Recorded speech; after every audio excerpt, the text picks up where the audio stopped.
First గోరుచిక్కుడుకాయలండి ఇలా చిన్న చిన్నగా కట్ చేసుకొని వాటర్లో కొంచెం సోక్ చేసి ఉంచుకున్నాము. అంటే దానికి ఏమైనా డస్ట్ పార్టికల్స్ ఏమైనా ఉంటే పోతాయి కదా, సో అది. నెక్స్ట్ ఆనియన్స్ ఒక ఫోర్ ఆనియన్స్ తీసుకున్నాము. ఇలా చిన్న చిన్న పీసెస్గా కట్ చేసుకొని ఉంచుకోవాలి. మీకు కూరకి ఎంత చిల్లీస్ కావాలో అన్ని చిల్లీస్ కారం బట్టి. మేమైతే ఇక్కడ మా మదర్ 2 తీసుకున్నారు. Next salt, ginger garlic paste, కొత్తిమీర, చిల్లీ పౌడర్. మీకు ఇన్ కేస్ ఈ కర్రీలోకి గ్రేవీ కొంచెం తక్కువ కావాలి, గ్రేవీ లేకపోయినా పర్వాలేదు అనుకున్న వాళ్ళైతే ఆనియన్స్ కొంచెం తక్కువ వేసుకున్నా పర్వాలేదు. మాకంటే మా ఇంట్లో మేము కొంచెం గ్రేవీ ఎక్కువ తింటాము, సో దానికోసం అని చెప్పేసి మేము ఇక్కడ 4 ఆనియన్స్ తీసుకున్నాము. స్టవ్ ఆన్ చేసి కుక్కర్ పెట్టుకున్నాము. ఇక్కడ నేను ఒక 2-3 స్పూన్స్ ఆయిల్ వేసుకున్నాము. ఆయిల్ బాగా హీట్ అయిన తర్వాత ఇప్పుడు ఇందులో ఆనియన్స్ యాడ్ చేసుకుంటాము.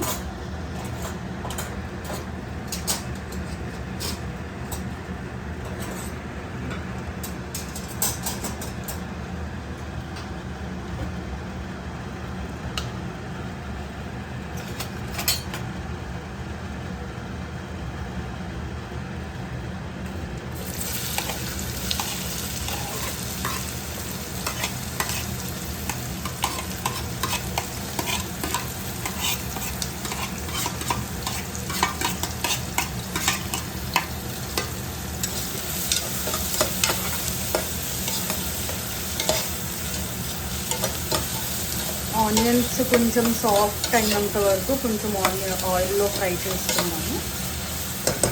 ఫ్రై చేసుకున్న తర్వాత కొంచెం సాఫ్ట్ అవ్వడానికి కొంచెం సాల్ట్ యాడ్ చేస్తున్నామండి. ఇక్కడ జస్ట్ ఒక 1/2 స్పూన్ అలా సాల్ట్ యాడ్ చేసి కొంచెం అలా కలిపేసి మూత పెట్టేసి ఉంచేద్దామండి. కొంచెం సాఫ్ట్ అవుతుంది ఆనియన్స్ అనేది.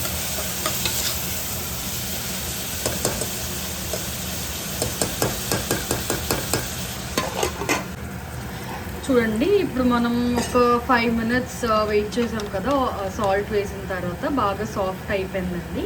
సాఫ్ట్ అయిపోయిన తర్వాత ఒక 1 spoon ginger garlic paste add చేసుకున్నాము. జింజర్ గార్లిక్ పేస్ట్ యాడ్ చేసుకొని కొంచెం బాగా కలుపుకుందామండి.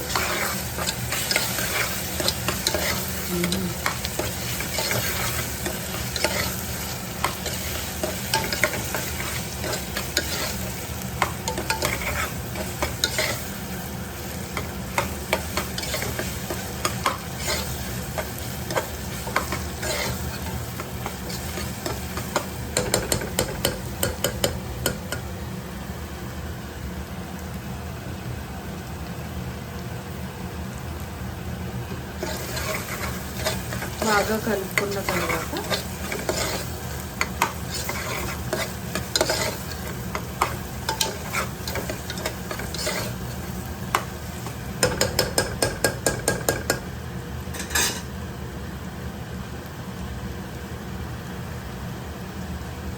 మనం వాష్ చేసి పెట్టుకున్న గోరుచిక్కుడుకాయలండి, అది ఆనియన్స్లో వేసేసుకున్నాము.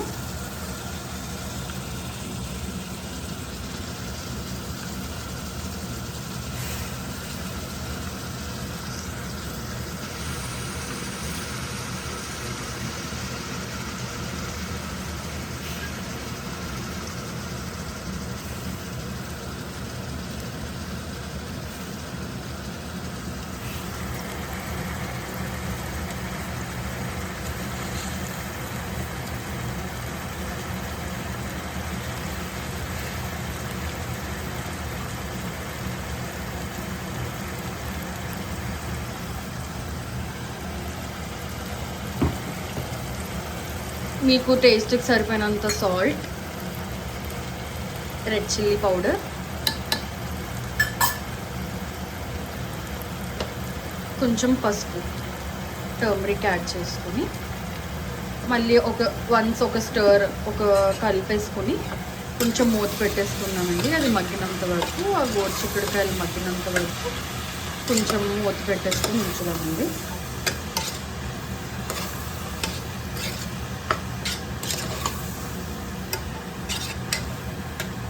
ఈ చిల్లీ పౌడర్, సాల్ట్ అదంతా బాగా ఈ పీసెస్కి పట్టినంత వరకు కొంచెం బాగా కలిపేసుకొని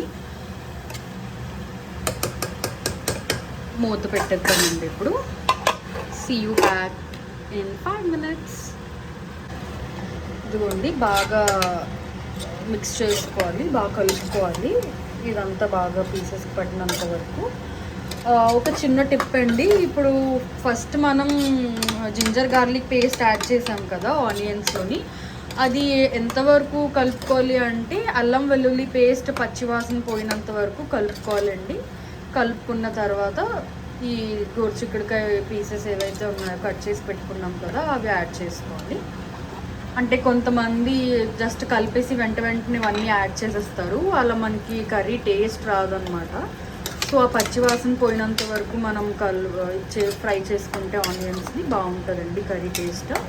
ఇప్పుడు మీకు ఎంత కావాలో బాయిలింగ్కి వాటర్ యాడ్ చేసుకుంటున్నాం.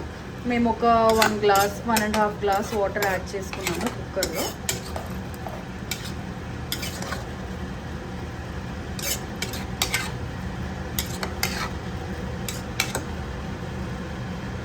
చేసుకొని లాస్ట్లో కొత్తిమీర వేసుకుందామండి. చిన్న పీసెస్గా కట్ చేసుకొని కొత్తిమీర యాడ్ చేసుకొని విజిల్స్ పెట్టేస్తే లైక్ ఒక 2-3 విజిల్స్ పెట్టేస్తే బాగా బాయిల్ అయిపోతాయండి.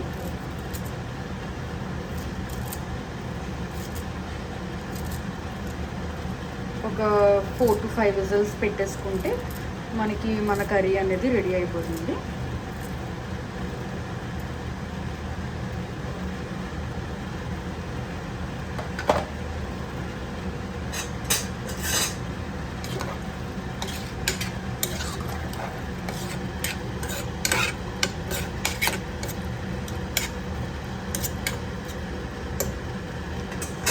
విజిల్ పెట్టేద్దామండి.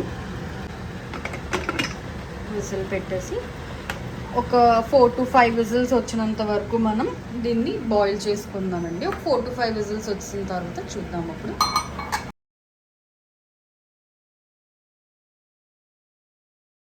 ఇదిగోండి, మనం విజిల్స్ పెట్టుకున్నాం కదండి, ఇలా వచ్చిందండి కర్రీ. సో ఇప్పుడు దీని కన్సిస్టెన్సీ అదంతా ఒకసారి చూసుకుందాము.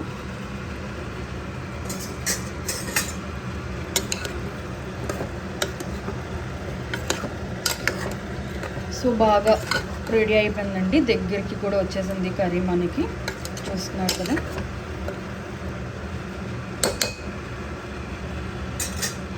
సో ఇదేండి, ఒక 4 విజిల్స్ కనుక మనం పెట్టుకుంటే 4 విజిల్స్కి ఇలా రెడీ అవుతుందండి. లైక్ మనకి కొంచెం బాగా బాయిల్డ్గా తింటాం మేము ఇంట్లో, సో మేము అందుకనే 4 విజిల్స్ పెట్టుకున్నాము. సో మీకు కావాలి అనుకుంటే మీరు ఒక 2 విజిల్స్, ఒక 3 విజిల్స్తో ఆపేయవచ్చండి కుక్కర్.